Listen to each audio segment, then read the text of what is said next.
So Jesus then is there. He entered Jerusalem to establish sa spiritual nga reign.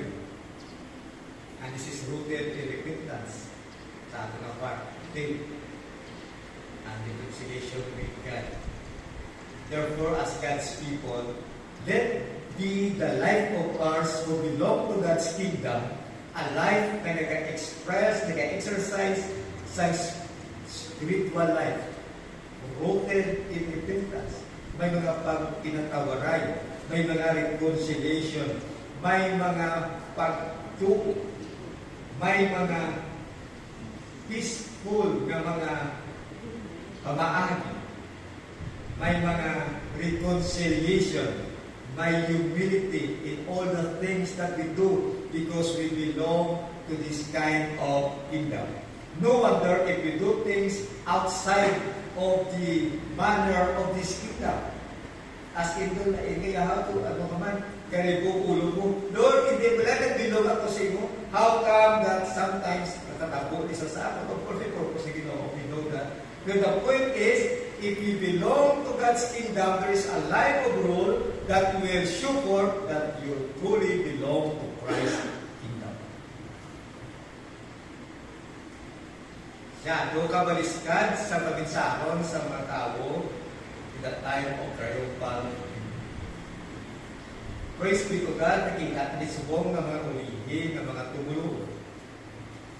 That the kingdom of Christ in our life, that the kingdom where we belong, is not the kingdom that the mind of the world perceives. It's a spiritual one. And I think kung amuni ang kind of life or belong kita, this should manifest also on the things that we do, we see, or we think. Spiritual things, because our kingdom is spiritual. Wala question nga ang iling kalimutan ng panagiyan sa Ginoo. Wala sa iba ng panagiyan sa Ginoo. Of course, the system are different due to, mga pagkapakasala sa tao. But the point is, ang aton niya Diyos, He was in the triumphal entry to establish a kingdom that is spiritual. So that His people, when nagtalalang, will be restored, will be reconciled. That's why ang Paul Sino nag-ambal be an agent of reconciliation. That's the way the kingdom works. Mga atong pamaagi. So, triumphal entry has so many things to teach us. Significantly, in the fulfilled prophecy, it teaches us to entrust ourselves to God, that all things belongs to Him, and all things in His hand, at ang tanan nga promisaya, igahimuon. Christ is our King and our Savior. And He is not the King and the Savior that the world thinks. He is a different Savior. He is a Prince of Peace. His ways are contrasting to the world. That's why He said, if you want to be first, be the last. If you want to be great, be the servant of all. Love your enemies. Hindi ko minsan kita kung saan ka good life, but that is the way God's kingdom has been demonstrated. This is reign, this is kingship. And of course, the kingdom of Christ is a kingdom of spiritual kingdom, not political or military power.